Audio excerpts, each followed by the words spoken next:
मंगलापुर गांव। पूरा गांव सुनसान वीरान पड़ा था। एक खामोशी का माहौल था। गांव के एक छोटे से घर में शादी का माहौल था, पर चारों तरफ शांति छाई हुई थी। शादी की कोई आवाज नहीं, कोई शोर नहीं, एक गहरी शांति थी, गहरा सन्नाटा। गांव का मुखिया प्रकाश सिंह कहता है, पंडित जी जल्दी करिए, जल्दी ये शादी करवाइए, नहीं तो वहां जाएगी। ये सुनकर पंडित कहता है, जजमान सारी तैयारियां हो चुकी हैं, आप लड़की को बुलाइए।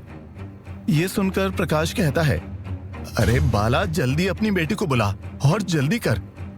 ये सुनकर बाला अपनी पत्नी को लड़की को लाने को कहता है। बाला की पत्नी अंदर जाकर दुल्हन के जोड़े में सजी अपनी बेटी को ले आती है और मंडप में लड़के के पास बैठा देती है। प्रकाश लड़के वालों को देखकर कहता है, जल्द से जल्दी शादी करके आप लोग लड़की को अपने साथ शहर ले जाइए, इससे पहले कि उसके आने का समय हो। आप सब लोग जल्द से जल्द जाइए यहाँ से। ये सुनकर लड़के का पिता कहता है, देखिए मुखिया जी, हमने आपसे पहले ही कहा, हमें इन सब बातों में विश्वास नहीं है। ये तो आपकी जिद थी, इसलिए हम लोग शांति से इस शादी के लिए मान गए। बाकी इन सब बेकार की अंधविश्वास की बातों में हमें विश्वास नहीं, इसलिए शादी पूरे विधि विधान से होगी। शादी में कोई जल्दबाजी नहीं। ये सुनकर लड़की का पिता बाला कहता है, नहीं भाई साहब, मुखिया जी सही कह रहे हैं, आप नहीं जानते, वो चुड़ैल बहुत खतरनाक है। अगर उसके आने से पहले ये शादी करके लड़की को विदा नहीं किया तो वो दूल्हे को मार देगी। उसका श्राप है इस गांव को कि वो किसी लड़की को सुहागन नहीं रहने देगी, ना उसकी शादी होने देगी। अगर कोई ऐसा करता है तो वो उसे शादी के दिन ही विधवा बना देगी। हम तो अपनी बेटी की शादी करना ही नहीं चाहते थे, पर दोनों बच्चों को प्यार हो गया और आप लोग इन सबको नहीं मानते। आप लोगों की जिद पर यह शादी हो रही है, इसलिए आपसे विनती है, 11 बजने से पहले इस शादी को पूरा कर जल्द से जल्द आप लोग इस गांव से चले जाइए। ये सुनकर लड़के का पिता कहता है, ये आप लोग किस दुनिया में जी रहे हो? ये भूत चुड़ैल कुछ नहीं होता, ये सब अंधविश्वास है, कुछ नहीं होगा। और रही बात 11 बजने की, तो उसमें सिर्फ 2 घंटे बाकी हैं। इतनी जल्दी शादी करके हम लोग लड़की को विदा करके यहाँ से नहीं ले जा सकते। ये सुनकर प्रकाश कहता है, अरे तो जल्दी फेरे लगवाइए और शादी पूरी कर विदा होइए। आप बात की गंभीरता को समझ नहीं रहे हैं। ये सुनकर लड़के का बाप कहता है, अरे आप जिसकी बात कर रहे हैं वो बहुत पुरानी है, उसे सदियां बीत गई हैं। मेरे पूर्वज भी इसी गांव के हैं, मैंने भी सुनी है वो चुड़ैल वाली कहानी। उसे बीते तो एक जमाना हो गया, न जाने आप लोग किस भ्रम में जी रहे हैं। आज जमाना कहां से कहां पहुंच गया। आप लोग आज भी उन्हीं सब बातों को लेकर बैठे हैं। कुछ नहीं होगा, कोई चुड़ैल नहीं है। अब तक तो वो चुड़ैल भी जाने कितने जन्म ले चुकी होगी, और आप लोग अब तक उसे लेकर एक अंधविश्वास में जी रहे हैं। इस डर के कारण आप लोगों ने कभी कोशिश ही नहीं की इस गांव में शादी करने की। तो आप लोगों को कैसे पता चलेगा कि ये सब केवल कहानियां हैं और कुछ नहीं, इनमें कोई सच्चाई नहीं है। ये सुनकर सभी गांव वालों को दूल्हे के पिता की बातें सही लगने लगती हैं। उन्होंने भी इस कहानी के डर से आज तक कभी इस गांव की किसी लड़की की शादी नहीं की। इस गांव में सिर्फ लड़कों की शादी हुई है, वो भी दूसरे गांव की लड़की से। पर इस गांव में जन्मी एक भी लड़की की शादी नहीं हुई आज तक। तो उन्हें कैसे पता चलेगा कि सच में ये चुड़ैल वाली कहानी सच है या झूठ? सभी सोच में पड़ जाते हैं। प्रकाश दूल्हे के पिता को देखकर कहता है, आपकी बात सही है, पर अक्सर रात को 11 बजे के बाद यहाँ गांव में उस चुड़ैल के हंसने की आवाज सुनाई देती है, उसकी दर्द भरी चीखें सुनाई देती हैं। फिर वो सब क्या वो भी एक भ्रम है? उसका श्राप आज भी इस गांव में रात 11 बजे के बाद रात के सन्नाटे में गूंजता है। वो सब भी एक भ्रम है। ये सुनकर सभी गांव वाले कहते हैं, हाँ, मुखिया जी सही कह रहे हैं। भले ही हम लोगों ने गांव की किसी बेटी की शादी करके ना देखा हो, पर उस चुड़ैल का श्राप, उसकी आवाजें आज भी इस गांव में गूंजती हैं। और ये सब हम लोगों ने अपने कानों से सुना है। 11 बजे के बाद गांव के लिए वो 4 घंटे बहुत मुश्किल होते हैं। उस चुड़ैल की चीखें और उसका श्राप गांव में गूंजता है। कोई भी सो नहीं पाता। सुबह के 3 बजे जाकर उसकी आवाजें बंद होती हैं और पूरे गांव में शांति का माहौल बनता है। तब जाकर पूरा गांव चैन की नींद सोता है। और ये सब कोई भ्रम नहीं है। हमारे पूर्वजों से इस गांव में यही चलता आ रहा है। कोई भी सुबह के 3 बजे से पहले नहीं सो पाता। ये सुनकर लड़के का पिता कहता है, आप लोगों ने उस चुड़ैल की कहानी को अपने दिमाग में इस तरह बिठा लिया है कि आप लोगों को उसकी चीखें सुनाई देती हैं। अपने डर को भगाइए और असल जिंदगी में आइए तो कोई चीखें नहीं सुनाई देंगी। ये सुनकर प्रकाश कहता है, देखिए, आपको जो करना है, कहना है, अपने शहर में जाकर करिए। अभी आप जल्दी लड़की को लेकर निकलिए यहाँ से। आपके कारण पूरा गांव मुसीबत में आ सकता है। अब हम आपकी और कोई बात नहीं सुनेंगे। ये सुनकर दूल्हे का पिता कहता है, ये मेरा भी गांव है। मेरे पूर्वज यहीं के थे, इसलिए मैं अपने बेटे की शादी यहीं करूंगा ताकि उसे पूर्वजों का आशीर्वाद मिले। और वैसे भी आपकी चुड़ैल तो सिर्फ गांव की लड़कियों की शादी नहीं होने देती। गांव के लड़कों की शादी से तो उसे कोई ऐतराज नहीं है। ये सुनकर प्रकाश कहता है, आपके बेटे की शादी इसी गांव की लड़की के साथ हो रही है और इस बात से उस चुड़ैल को ऐतराज है। आप समझिए इस बात को। ये सुनकर दूल्हे का पिता हंसते हुए कहता है, आप लोगों का लॉजिक भी गजब है। गांव में शादी हो सकती है, पर सिर्फ गांव के बेटों की बेटियों की नहीं। पंडित जी, आप तो पूरे विधि विधान से शादी करवाइए। मैं देखता हूं कौन सी चुड़ैल आती है। आज मैं इन गांव वालों का ये भ्रम दूर करके रहूंगा। ये सुनकर पंडित कहता है, देखिए जजमान, मैं भी इसी गांव का हूं और सभी गांव वाले सही कह रहे हैं। इस गांव पर एक खतरनाक चुड़ैल का साया है और वो इस गांव की किसी भी लड़की की शादी नहीं होने देगी। उस चुड़ैल का साया बेहद खतरनाक है। ये सब कोई कहानियां नहीं बल्कि सच्चाई है इस मंगलापुर गांव की। ये गांव श्रापित है और इस गांव पर एक खौफनाक चुड़ैल का साया है। ये सुनकर दूल्हे का पिता कहता है, पंडित जी, अब आप शुरू मत हो जाइए और जितना कहा है उतना कीजिए और अपनी दक्षिणा लेकर चलते बनिए। ये सुनकर पंडित कहता है, जैसा आपको ठीक लगे, मुझे क्या, खतरा आपके बेटे पर है। इतना कहकर पंडित मंत्र पढ़ना शुरू करता है और शादी की रस्में शुरू करता है। सिर्फ लड़के के घर वाले इस शादी में खुश दिख रहे थे, बाकी सब परेशान और डरे हुए दिख रहे थे। शादी के मंत्र चल रहे थे, तभी वहां एक फकीर बाबा आता है और जोर से चीखते हुए कहता है, बंद करो ये मंत्र, क्या कर रहे हो तुम सब। उस फकीर की आवाज सुनकर सब उसकी तरफ देखते हैं।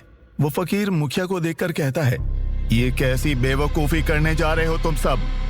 क्या तुम भूल गए, इस गांव में लड़की की शादी वर्जित है।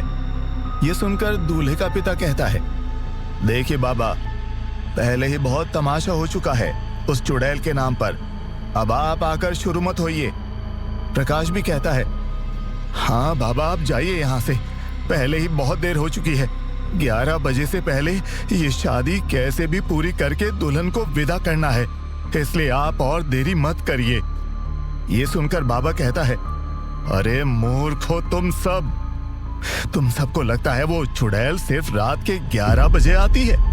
नहीं, अगर इस गांव की बेटी की शादी दिन हो या रात में किसी भी समय की, तो उस चुड़ैल का खौफनाक साया जाग जाएगा शादी के मंत्र शुरू होते ही जैसे ही उसके कानों में वो मंत्र पड़ेंगे वो जाग जाएगी और उसका साया यहाँ सब कुछ तबाह कर देगा।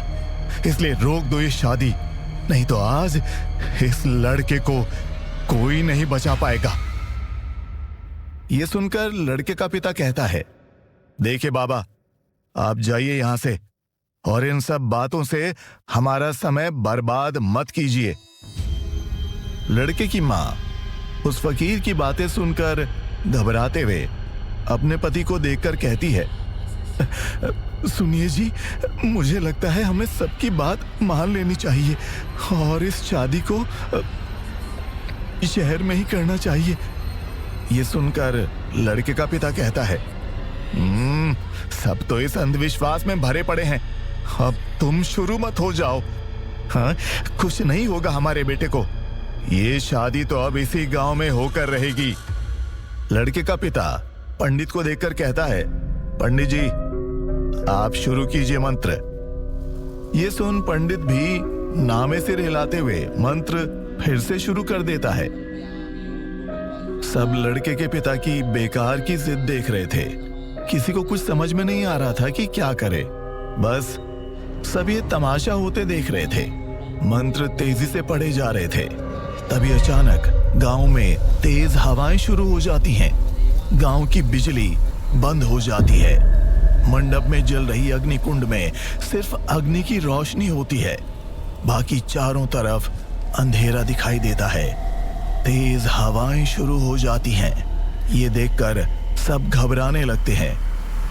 ये सब देखकर फकीर बाबा कहता है, कहा था ना मत करो ये शादी, बंद करो ये मंत्र, नहीं तो वो जाग जाएगी। देखो क्या किया तुम लोगों ने, उस सोई हुई चुड़ैल के खौफनाक साए को जगा दिया। अब तक तो सिर्फ उसकी चीखें इस गांव में गूंजती थी, पर अब उसके जागने के बाद मौत के साए भी इस गांव में मंडराने लगेंगे। तुम लोगों ने उसे जगाकर बहुत बड़ी गलती की है। अब इस गांव को उस चुड़ैल के साए से, उसके प्रकोप से कोई नहीं बचा सकता। उसकी चेतावनी को नजरअंदाज करके तुम लोगों ने बहुत बड़ी गलती की है। सदियों बाद इस गांव में गांव की बेटी की शादी का मंडप लगा है और ये बात उस चुड़ैल के जागने और उसके गुस्से की वजह बनेगी। ये सुनकर लड़के का पिता कहता है, अरे गांव में बिजली जाना आम बात है और अचानक मौसम का बिगड़ना, उस चुड़ैल से इसका कोई वास्ता नहीं। आप यूं ही सबको डराइए मत। ये सुनकर प्रकाश लड़के के पिता पर गुस्सा करते हुए कहता है, ये सब यूं ही नहीं है, फकीर बाबा सही कह रहे हैं। आज आपकी जिद के कारण हम सब मुसीबत में फंसने वाले हैं। सभी गांव वाले लड़के के पिता पर बरसने लगते हैं। क्या होगा अब आगे, क्या है इस गांव का रहस्य, कौन सा श्राप है इस गांव पर और कौन सी चुड़ैल का साया है इस गांव पर, आगे जानने के लिए सुनते रहिए साया द डार्क लव, सिर्फ पॉकेट एफएम पर।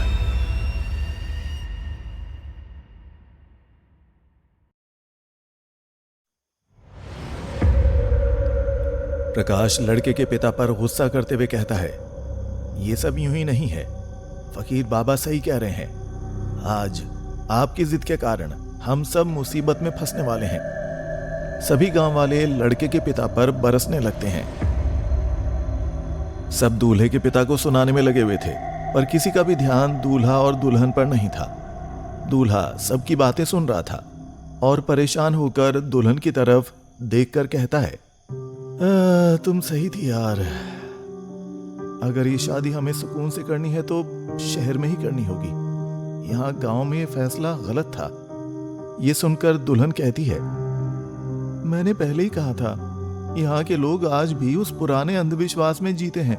यहाँ के लोग कभी आगे नहीं बढ़ सकते, इसलिए यहाँ शादी करने का फैसला गलत था। हम लोग गांव वालों को दिखाना चाहते थे कि चुड़ैल जैसा कुछ नहीं है, उन्हें इस अंधविश्वास से बाहर निकालना चाहते थे। और ये गांव वाले कभी इस चुड़ैल की बेकार सी कहानी से बाहर नहीं आने वाले। ये लोग कभी आगे नहीं बढ़ेंगे, वहीं अटके रहेंगे जहां सदियों पहले ये कहानी शुरू हुई थी। ये सुनकर दूल्हा कहता है, सही कहा तुमने, पर हम दोनों यहां तक आकर पीछे नहीं हटेंगे। इस गांव में शादी का फैसला हम दोनों ने इस अंधविश्वास को दूर करने के लिए लिया था और इसे दूर करके रहेंगे। आज हर हाल में ये शादी होकर रहेगी, चाहे कितने भी तूफान क्यों ना आए। ये सुनकर दुल्हन कहती है, सही कहा आपने, इन सबको लड़ने दो, हम लोग अपने फेरे पूरे करते हैं। इतना कहकर दोनों ही अपनी जगह से खड़े हो जाते हैं। दूल्हा पंडित को देखकर कहता है, आप मंत्र शुरू करें, हमें फेरे लेने हैं। ये सुनकर पंडित कहता है, अभी भी वक्त है बेटा, रुक जाओ, मत करो ये शादी। ये सुनकर दूल्हा कहता है, आपको जितना कहा है उतना कीजिए और मंत्र शुरू कीजिए। ये सुनकर पंडित ना चाहते हुए फिर से मंत्र शुरू कर देता है और दोनों फेरे लेना शुरू करते हैं। मंत्रों की आवाज सुनकर सबका ध्यान मंडप की तरफ जाता है। दोनों वर वधू फेरे ले रहे थे। ये देखकर सभी गांव वाले परेशान हो जाते हैं। वहीं दूल्हे के पिता के चेहरे पर बड़ी सी मुस्कान आ जाती है। दोनों जैसे जैसे फेरे ले रहे थे वैसे वैसे मौसम और बिगड़ता जा रहा था। तूफान शुरू हो चुका था। तेज बारिश शुरू हो चुकी थी। हवन कुंड की अग्नि भी बुझ चुकी थी। दोनों ही फेरे लेते लेते रुक जाते हैं। ये देखकर पंडित अपनी जगह से खड़ा होता है और घबराते हुए कहता है, ये तो बहुत बड़ा अपशगुन है। कहा था मत करो ये शादी। अब इस गांव को कोई नहीं बचा सकता।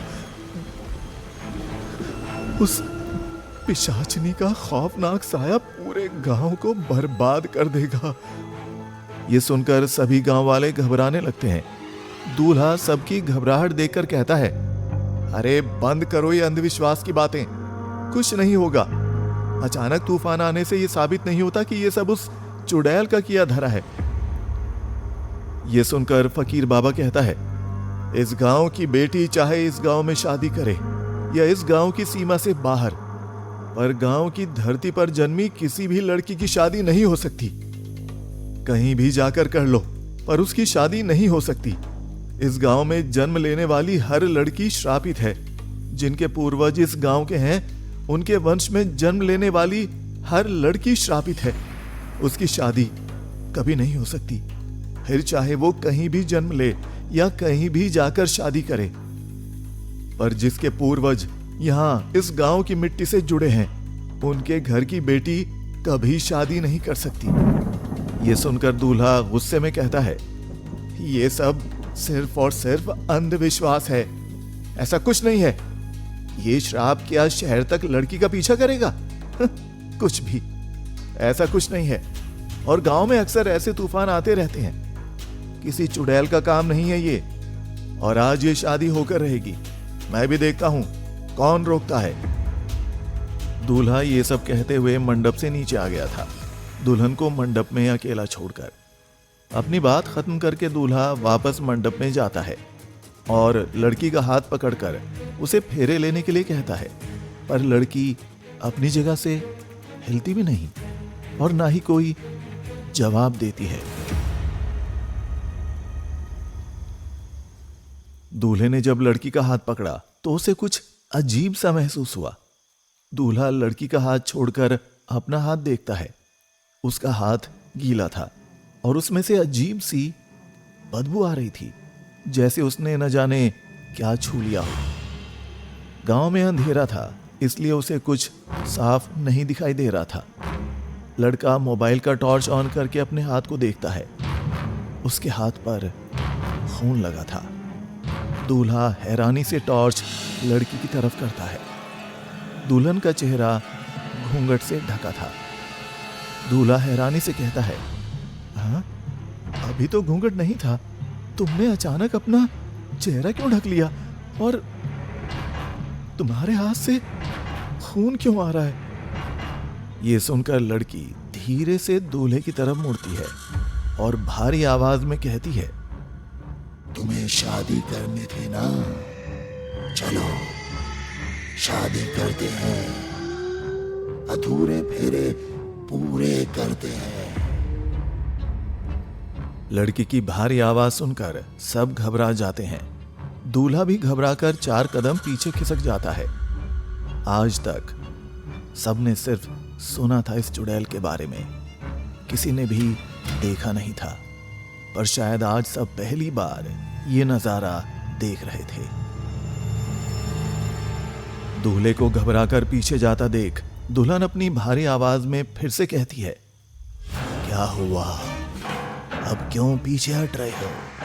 तुमने कहा ना तुम्हें किसी से डर नहीं, तुम नहीं मानते किसी श्राप को। फिर आओ फेरे लेते हैं। हाँ, मेरा भी सुहागन बनने का सपना पूरा हो, मेरी भी डोली उठे जो इस गांव के कारण नहीं उठ सकी। ये सुनकर सबकी डर से हालत खराब हो जाती है। दूल्हा घबराते हुए कहता है, कौन कौन हो तुम? और मेरी होने वाली पत्नी कहाँ है? ये सुनकर दुल्हन कहती है, कैसी बातें कर रहे हो? मैं ही तुम्हारी दुल्हन हूं, चाहे तो घूंघट उठाकर देख लो। ये सुनकर लड़के की माँ अपने बेटे को मना करते हुए कहती है, नहीं बेटा, नीचे आ जा, नहीं करनी हमें ये शादी, हम लोग अभी इसी वक्त यहाँ से चले जाएंगे, तू नीचे आ जा। लड़का अपनी माँ की एक नहीं सुनता और घबराते हुए दुल्हन की तरफ धीरे धीरे अपने हाथ बढ़ा देता है। लड़का दुल्हन का धीरे से घूंघट उठाता है और घूंघट के पीछे छुपा चेहरा देखकर उसकी हालत डर से खराब हो जाती है। वो घबराकर मंडप से नीचे गिर जाता है। ये देखकर दुल्हन जोर जोर से शैतानों की तरह हंसने लगती है। सब दुल्हन का चेहरा देखकर डर से कांपने लगते हैं। इतना खौफनाक चेहरा, आधा चेहरा जला हुआ, आंखें अंगारों सी लाल, जगह जगह से मांस और चमड़ी की पपड़ियां निकल रही थीं, खून टपक रहा था। इतना भयानक और खौफनाक रूप देखकर सबकी हालत खराब हो रही थी। डर और घबराहट से सब अपने सामने खड़ी चुड़ैल को देख रहे थे। फकीर बाबा घबराते हुए कहते हैं, कहा था ना उसे मत जगाओ, देखो अब अपनी जिद का नतीजा। आज इस दूल्हे को कोई नहीं बचा सकता। वहीं चुड़ैल हंसते हंसते रुक जाती है और गुस्से में तेज गुर्राने लगती है। वो गुस्से में गुर्राते हुए कहती है, कहा था ना इस गांव की किसी भी लड़की की शादी नहीं होगी। अगर वो किसी ने करने की कोशिश की तो मैं उस दूल्हे को अपने साथ ले जाऊंगी। तुम लोगों ने मेरी बात ना मानकर बहुत बड़ी गलती की है। इस गांव की किसी भी लड़की की शादी नहीं होगी। ये मेरा श्राप है इस गांव को, और कोई इसे नहीं बदल सकता। इतना कहकर चुड़ैल दूल्हे की तरफ देखती है और काला धुआं बनकर दूल्हे को घेर लेती है। ये देखकर सब घबरा जाते हैं। दूल्हे के घर वाले दूल्हे का नाम लेकर चिल्लाने लगते हैं, और तब तक वो चुड़ैल दूल्हे को लेकर वहां से जा चुकी थी। चारों तरफ उस सन्नाटे में चुड़ैल की आवाज गूंजने लगती है, इस गांव में किसी भी लड़की की शादी नहीं होगी। इस गांव से जुड़ी किसी भी बेटी की डोली नहीं उठेगी। ये मेरा श्राप है। जिसने भी कोशिश की अपनी बेटी की शादी करने की, मैं उसे उसी मंडप में विधवा बना दूंगी। इतना कहकर उस चुड़ैल की तेज आवाज उस गांव में चारों तरफ गूंजने लगती है। साथ ही उस चुड़ैल की फिर से आवाज चारों तरफ गूंजती है, तुम सब ने मेरी बात ना मानकर मेरे गुस्से को ललकारा है। अब हर अमावस्या को अगर कोई भी 11 बजे के बाद अपने घर की सीमा से बाहर दिखा तो वो मेरा शिकार बनेगा। इस दूल्हे की तरह उसे भी मैं अपने साथ ले जाऊंगी, किसी को नहीं छोड़ूंगी। अब से ये गांव मेरे साए के डर में जिएगा, और मेरे साए से इसे कोई नहीं बचा पाएगा। इतना कहकर चुड़ैल की हंसी की आवाज एक बार फिर से चारों तरफ गूंजने लगती है। अचानक आवाज रुक जाती है। तूफान भी अब थम चुका था। चारों तरफ शांति का माहौल था। बारिश भी रुक चुकी थी और बिजली वापस आ चुकी थी। लड़के के माता पिता अपना सिर पकड़कर रोने लगे थे। दुल्हन मंडप में बेहोश होकर जमीन पर पड़ी थी। लड़की के माता पिता उसके पास जाते हैं और उसे उठाने लगते हैं। प्रकाश गुस्से में कहता है, अब सिर पकड़कर रोने से क्या फायदा? देख लिया तुम्हारी जिद का नतीजा। अपना बेटा गंवा कर चुकानी पड़ रही है तुम्हें। तुम्हारी जिद के कारण अब इस गांव पर भी मुसीबत आ गई है। वो चुड़ैल पहले भी हर अमावस को लोगों का शिकार करती थी, उन्हें अपने गुस्से का शिकार बनाती थी। पूर्वजों ने बड़े तांत्रिक के साथ मिलकर मुश्किल से उसे उसकी हवेली में कैद किया था और कहा था उसके श्राप के खिलाफ मत जाना। जिस दिन उसके श्राप के खिलाफ जाकर इस गांव की बेटी की शादी की तो वो फिर से आजाद हो जाएगी और फिर से मौत का खेल शुरू हो जाएगा। तब से इस गांव की किसी भी बेटी की शादी नहीं हुई, पर तुम्हारी जिद ने उसे फिर से जगा दिया और अब फिर से ये मौत का खेल शुरू होगा।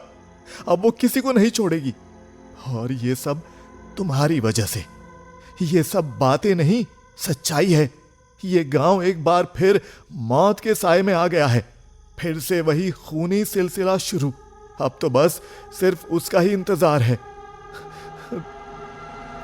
सिर्फ वही बचा सकता है इस गांव को जिसकी पीठ पर वो खास निशान है और गर्दन पर दाईं तरफ ओम का निशान है। सिर्फ वही है जो इस गांव को सदियों से भटकती इस पिशाचिनी के साए से बचा सकता है। सदियों से इस गांव को उसका इंतजार था, पर वो नहीं आया। हमारे पूर्वज उसके इंतजार में चले गए, बस पीछे उसका इंतजार छोड़ गए। अब पता नहीं कब आएगा वो, कब ये गांव इस मौत के खेल से मुक्त होगा। सिर्फ वही इस चुड़ैल को मार सकता है, क्योंकि भगवान भोलेनाथ का हाथ है उस पर। बस उसे ढूंढना है हमें। बस एक बार वो मिल जाए, फिर हमारी सोई हुई उम्मीद जाग जाएगी। सिर्फ वो ही इस चुड़ैल का गुस्सा, इसकी प्यास शांत कर सकता है। क्या होगा अब आगे? किसकी बात कर रहा है मुखिया? कौन है वो जो इस चुड़ैल को मारकर इस गांव को उसके खौफ से मुक्ति दिला सकता है? क्या है इस चुड़ैल का रहस्य? क्या है उस निशान वाले इंसान का रहस्य? आगे जानने के लिए सुनते रहिए साया द डार्क लव, सिर्फ पॉकेट एफएम पर।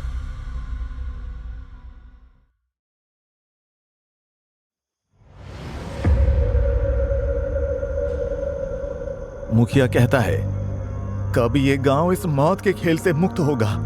सिर्फ वही इस चुड़ैल को मार सकता है, क्योंकि भगवान